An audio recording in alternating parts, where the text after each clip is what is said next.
இப்படிப்பட்ட நம்பிக்கையை எடுத்துக்கொண்டு தான் ஒரு சின்ன பையன் ஒரு ராட்சசனை அவன் ஜெயிக்கிறான். 2 சேனைகள் எதிர்த்து நிற்கும் பொழுது, அவங்க யுத்தத்தில் நிற்கும் பொழுது, யுத்த ஆயுதங்களை எடுத்துக்கொண்டு இருக்கும் பொழுது, இவன் எடுத்துக்கொண்டு இருக்கிற ஆயுதம் வேற. இவன் என்ன எடுக்கிறான்? என்னுடைய ஆவிக்குரிய அந்தஸ்து என்ன? எனக்குள் இருக்கிறது யார்? கர்த்தர். யுத்தம் கர்த்தருடையது. அது நாம செய்ய வேண்டிய அவசியமே கிடையாது. எந்த ஒரு மனுஷனும் நமக்கு கேடு செய்ய வருகிறது இல்லை, அவன் நன்மை செய்ய தான் வருகிறான். நம்முடைய குருட்டு கண்கள் அதை கேடாக பார்க்குது. சுருக்கமாக சொன்னால் அது தேவன் அனுப்பியிருக்கிற தேவ தூதன் என்று காணக்கூடிய கண்கள் நமக்கு வேணும். எபிரேயர் புஸ்தகத்தில் பார்க்குறோம். எபிரேயர் புஸ்தகம் முதல் அதிகாரம், எபிரேயர் புஸ்தகம் முதல் அதிகாரம் கடைசி 2 வசனங்கள் 13, 14.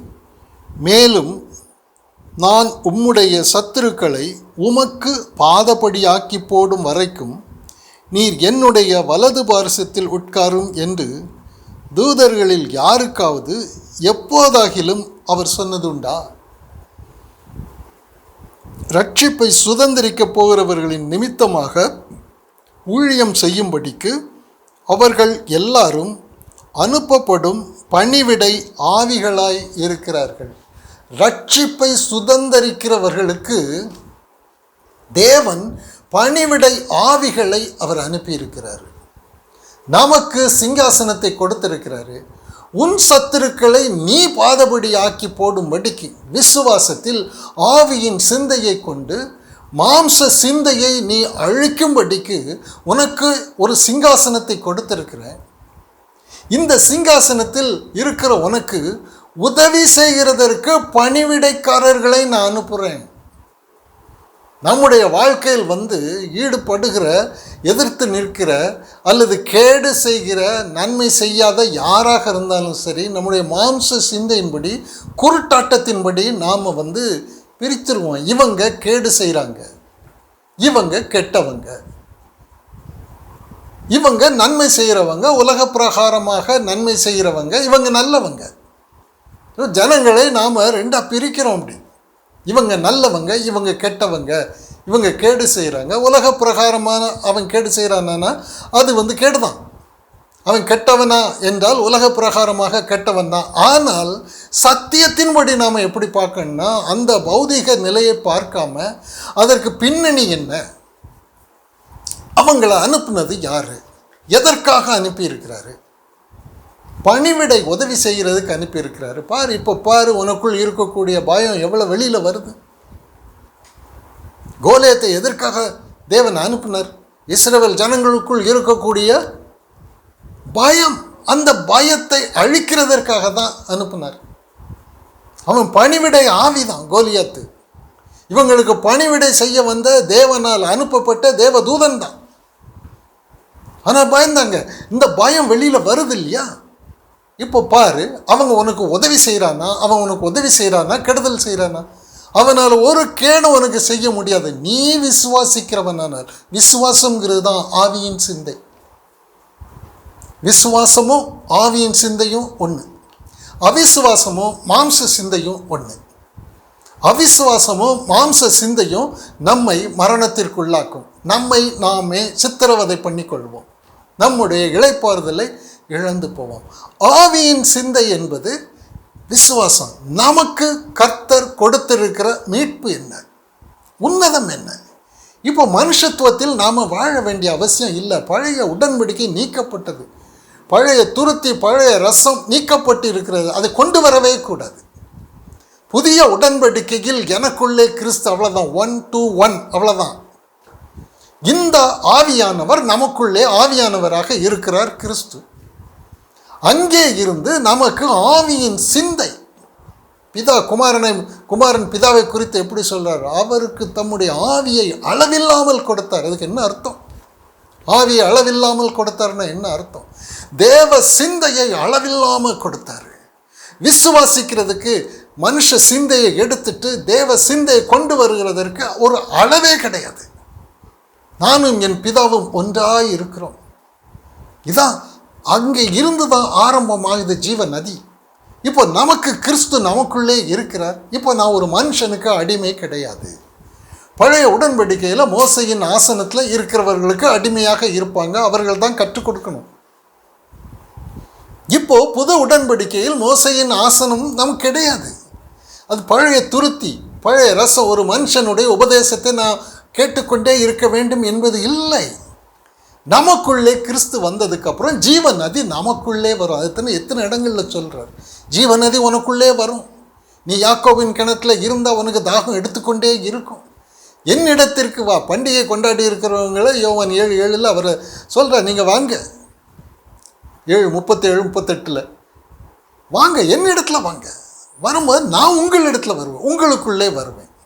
புது உடன்படிக்கையின் அபிஷேகம் என்று சொல்லுகிறது கிறிஸ்து நமக்குள்ளே, போதகர் நமக்குள்ளே, தெய்வத்துவம் நமக்குள்ளே. இனி நாம் ஒரு மனுஷனுக்கு அடிமையாக இருக்க வேண்டியது இல்லை. அப்போ சபை கூட வேண்டாமுங்க. சபை கொடுக்கிறது வேற காரியம். ஒருவருக்கொருவர் பக்தி விருத்தியை உண்டாக்குகிறது. கிறிஸ்துவோடு இணைக்கப்பட்டவங்க அவருடைய சரீரத்தின் அவயவங்களாக அவரோடு கூட ஆவிக்குரிய சரீரமாக இருக்கிறவர்கள் இப்படி ஆவியின் சிந்தையை கொண்டு மாம்ச சிந்தையை அழித்து ஜெயம் கொள்ளுகிறவர்கள். இவங்க திரை கிழிக்கப்பட்டு மகா பரிசுத்தத்திற்குள் பிரவேசிக்கிறவங்க, உபத்திரவங்களை எல்லாம் பந்தாடுகிறவங்க, ஜெயிக்கிறவங்க. இவர்கள் கூட்டமாக கூடும் பொழுது ஒருவர் பிரசங்கம் பண்ணி இன்னொருவர் கேட்க மாட்டாங்க. அத்தனை பேரும் ஒருவருக்கொருவர் பக்தி உண்டாக்குவாங்க. இதுதான் புது துருத்தி, புது ரசம். நமக்குள்ளே கிறிஸ்து, கிறிஸ்துவானவர் மகிமையின் நம்பிக்கையாக நமக்குள் இருக்கிறது தான் அந்த பரம ரகசியம். இந்த ரகசியத்தை தான் ஆண்டவர் நமக்கு கற்றுக் கொடுக்கிறார். புது உடன்படிக்கை வெளிச்சம், பழைய உடன்படிக்கை இருள். நாம் மனுஷருக்கு சொல்லப்படுகிற உபதேசங்களை கேட்கிறதற்கு அல்ல, நம்மை ஆவிக்குரிய ஜீவனாக கர்த்தர் மாற்றி. ஏன்னா இருளும் வெளிச்சமும் ஒன்றா இருக்க முடியாது. மனுஷத்துவத்தை சிலுவையில் அறைந்து நம்மை ஆவிக்குரிய ஜீவனாக நம்மை மாற்றி ஆவியானவர் நமக்குள்ளே இருக்கிறார். நீங்கள் தேவனாலே பெற்றதும் பரிசுத்த ஆவியானவர் வாசமாக இருக்கிற தேவ ஆலயமாக இருக்கிறீர்களே. தேவ ஆலயம் நாம் இப்போ இதான் புது உடன்படிக்கை. தேவ ஆலயமாக இருக்கிறோம் அப்படிங்கிறதே ஆவியின் சிந்தை, விசுவாசம். இந்த ஆவியின் சிந்தையை கொண்டு தான் எந்த ராட்சசனையும் நாம் அடிக்கிறதற்கு கர்த்தர் நமக்குள்ளே யுத்தம் பண்ணுகிற கர்த்தராக இருக்கிறாரு. இப்படி தான் நம்முடைய கண் பார்வை ஆண்டவர் கொடுக்கிறாரு. ஒவ்வொரு சூழ்நிலையிலும் கெட்ட மனுஷன் வராமல் எப்படி இருப்பான். அந்த உலகத்தில் ஒருத்தன் கெடுக்கணுங்கிறதானே பிசாசினுடைய காரியமாக அடிச்சுட்டு சாகுங்கடா, ஒருவன் பட்சித்து. இது எல்லா இடத்துலையும் இருக்கும், வீடுகள்லையும் இருக்கும், போகிற இடத்துல வர்ற இடத்துல எல்லாம் இருக்கும். உலகத்தான் ஒருத்தன் அடிச்சுக்கிட்டு தான் இருப்பான், ஒருத்தனுக்கு ஒருத்தன் இடரெல்லாம் உண்டாக்கிக்கிட்டு தான் இருப்பான். ஆனால் உலகத்திலேருந்து பிரிக்கப்பட்டவன் எப்படி இருப்பான்? உலகத்திலேருந்து பிரிக்கப்பட்டவன் எப்படி இருப்பான்? அவனுக்கு சிங்காசனம் கொடுக்கப்பட்டு இருக்கிறது. அதைத்தான் ஆண்டவர் சொல்கிறாரு, உன் சத்துருக்களை, என் சத்துருக்கள் யாருன்னா மனுஷர்கள் கிடையாது, என் சத்துருக்கள்னா மாம்ச சிந்தை. அத்தனையும் கர்த்தருடைய பாத படியில் கொண்டு வந்து போடுகிறது தான் பலி. இந்த பலியை செய்கிறதற்கு தான் ஆண்டவருடைய வார்த்தை நமக்கு கொடுக்கப்பட்டு இருக்குது. விசுவாசம், ஆவியின் சிந்தை. பழைய உடன்படிக்கையில் யாருக்குமே ஆவியின் சிந்தையே கிடையாது, யாருக்குமே மறுரூபம் கிடையாது. மனுஷன் மனுஷன் மனுஷன் தன்னுடைய அவல நிலையை உள்ளே மறைத்து வைத்து கொண்டு இருப்பான், அவ்வளோதான். புறம்பே வேஷம் போட்டு இருப்பான். இதுதான் பழைய உடன்படிக்கை, இதான் மத ரீதியான பரிசுத்தம். இந்த பரிசுத்தத்தை தான் ஆண்டவர் என்ன சொல்கிறாரு? சாபம்னு சொல்கிறாரு. நீ மனுஷனாக மனுஷ நிலையில் உன் மனுஷ சுபாவத்தை உள்ளே வைத்துக்கொண்டு நீ புறம்பே பெரிய ஒரு வேஷம் போட்டுக்கொண்டு, மத ரீதியான சபை ரீதியான வேஷம் போட்டுக்கொண்டு நீ செய்கிற காரியங்கள் எல்லாம் அத்தனையும் வேஷம். வேஷம் போடுகிற வாழ்க்கையே சாப வாழ்க்கை. ஏனென்றால் ஜெயம் இருக்காது. புறம்பே ஒரு பரிசுத்தத்தை காட்டுறது, புறம்பே ஒரு நீதியை காட்டுறது, ஒரு சபை பக்தி, ஸ்தாபன பக்தியை காட்டுறது, அத்தனைக்கும் ஒரு மதிப்பும் கிடையாது, ஒரு மதிப்பு கிடையாது. அவை எல்லாம் நம்மை நாமே வஞ்சிக்கிறது, நமக்கு நாமே கண்ணியை ஏற்படுத்தி கொள்ளுகிறது, நம்மை நாமே கெடுத்து கொள்ளுகிறது. அந்த லேகியோன் தன்னை கெடுத்து கொள்கிறான் இல்லையா, லேகியோன் தான். லேகியோன் பிடித்திருந்த அந்த மனுஷன் தன்னை கெடுத்து கொண்டான், கற்களை கொண்டு தன்னை சேதப்படுத்தினான், கல்லறையில் இருந்தான், நிர்வாணியாக இருந்தான். ஆண்டவர் தன்னை சுத்திகரிக்க வரும்பொழுது ஆண்டவர் வேண்டான்னு சொல்கிறான். ஆண்டவர் நீங்கள் வேண்டாம், எனக்கு இந்த பன்னி கூட்டத்துக்குள்ளே என்னை அனுப்புங்க, நான் அங்கே இருப்பேன், அங்கே சுகமாக இருப்பேன், நீங்கள் வந்து எனக்கு சர்வாங்க சுகம் கொடுக்க வேண்டாம். இதெல்லாம் இது அந்த லேகியோனை பார்க்கும்போது அது அவல நிலை என்பது தெரியும். ஆனால் ஜனங்கள் நாம் பழைய உடன்படிக்கையில் இருந்து ஒரு பரிசுத்தத்தை காட்டும்போது அது லேகியோனுடைய வாழ்க்கை என்பது நமக்கு தெரியாது. சூழ்நிலை வரும்பொழுது மனுஷன் வரும்பொழுது அவர் தூதனை அனுப்புகிறார். ரட்சிப்பை சுதந்திரிக்கிறவர்களுக்கு நான் தூதனை அனுப்புகிறேன். அந்த தூதனை என்ன பண்ணுறான்? கெடுதல் பண்ணுறான். அவன் கெடுதல் பண்ணுறான், கேடு பண்ணுறான், அவன் கெட்டவன் என்று சொல்கிறதற்கு அல்ல. கேடு எனக்குள்ளே இருக்கு, அது மறைந்து இருக்கிறது. அவன் வரும்பொழுது தானே நம்முடைய கசப்பு, வெறுப்பு, கலக்கம், பகை உணர்வு, கொலை உணர்வு அத்தனையும் அவன் காட்டுறான். அப்போ அவன் நல்ல காரியத்தை செய்ய வந்திருக்கிறானே ஒழிய தீய காரியம் செய்ய வரலை. ரட்சிப்பை சுதந்திரிக்கிறவங்க, சிங்காசனத்தில் இருக்கிறவங்களுக்கு ஆண்டவர் இப்படிப்பட்டவர்களை அனுப்புகிறார். அனுப்பும் பொழுது உலகத்தானை மாதிரி நாம் அவன் மாம்சத்தில் நாம் ஒரு ரியாக்ஷனை நம்ம காட்ட வேண்டிய அவசியம் இல்லை.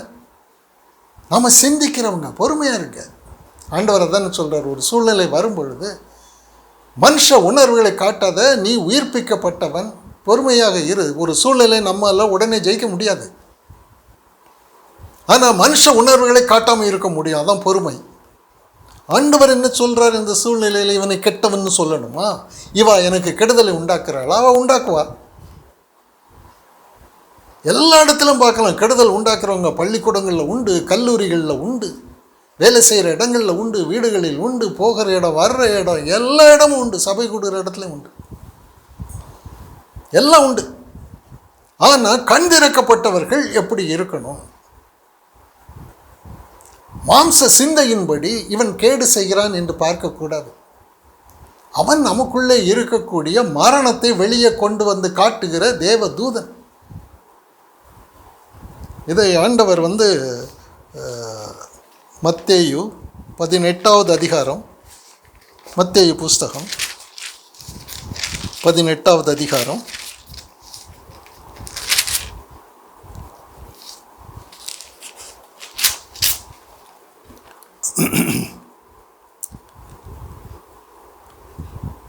7வது வசனம். இடறல்களின் நிமித்தம் உலகத்துக்கு ஐயோ, இடறல்கள் வருவது அவசியம், ஆனாலும் எந்த மனுஷனால் இடறல் வருகிறதோ அவனுக்கு ஐயோ. 3 காரியத்தை ஆண்டவர் சொல்கிறார் இதில். என்ன அப்படின்னா, இடறல்களின் நிமித்தம் உலகத்துக்கு ஐயோ, இடறல்கள் வருவது அவசியம், ஆனாலும் எந்த மனுஷனால் இடறல் வருகிறதோ அவனுக்கு ஐயோ. இப்போ உலகத்தை ஆண்டவர் 2 பிரிக்கிறாரு. வார்த்தை கொடுத்து இவன் உலகத்தான், இவன் உலகத்தான் அல்ல. அந்த 12 பேர் உலகத்தான் அல்ல. வார்த்தை கொடுத்தாங்க, வார்த்தை நம்புகிறாங்க. மாம்ச சிந்தை அழிக்கிறதுக்கு ஆவியின் சிந்தை கொடுத்தாரு. நீ தேவனுடைய பிள்ளை, நீ என்னோட வந்துரு. உலகத்தான்ட்டு சொன்னால் அவன் என்ன சொல்லுவான்? உமக்கு படிப்பு இருக்கா, கல்வி இருக்கா, உமக்கு வஸ்திரம் இருக்கா, நீ ஒரு பெரிய பக்திமான், நீதிமான், தேவனிடத்துலேருந்து வந்தோன்னு சொல்லிருக்கு, உமக்கு என்ன தகுதி இருக்குது? ஒன்றும் இல்லையேன்னு சொல்லுவான். அண்ணா காய்வா அப்படி தான் சொன்னாங்க. ஆனால் அந்த 12 பேர் படிக்காதவங்க, கல்வி இல்லாதவங்க, முட்டாள். இந்த முட்டாளுக்கு அவர் சொன்ன ஒன்று புரியுது. இவர் ஜீவனுள்ள தேவனுடைய குமாரனாகிய கிறிஸ்து, இவர்கிட்ட சர்வ பொக்கிஷமும் இருக்குன்னு சொல்லி வார்த்தை கொடுத்தோன்னே நம்புகிறாங்க. உங்களுக்கு இந்த உலகத்துலேருந்து தேவனுடைய ராஜ்யத்திற்குள்ளே நீங்கள் போனால் தான் நீங்கள் தப்பிக்க முடியும் சொல்லி தேவனுடைய ராஜ்யத்தின் ரகசியங்களை கற்றுக் கொடுக்குற இந்த 12 பேருக்கு உங்கள் கண்கள் காண்கிறதுனால் அவைகள் பாக்கியம் உள்ளவர்கள். எப்படி கண் காண வச்சார்னா வார்த்தை கொடுத்தார். இந்த உலகத்தை நம்பாதே, உன் உடலை நம்பாதே, உலகத்தின் மேன்மை ஐஸ்வர்யத்தை நம்பாதே, வார்த்தையை நம்பு. இந்த வார்த்தை என்ன சொல்லுது பாரு, அதான் ஆவியின் சிந்தை. அந்த ஆவியின் சிந்தை கொண்டு மாம்ச சிந்தையை நீக்கு. இதான் அப்படி தான் பிரிக்கிறார். வார்த்தையை கொடுத்து அவர்கள் உலகத்திலேருந்து பிரிக்கிறார்.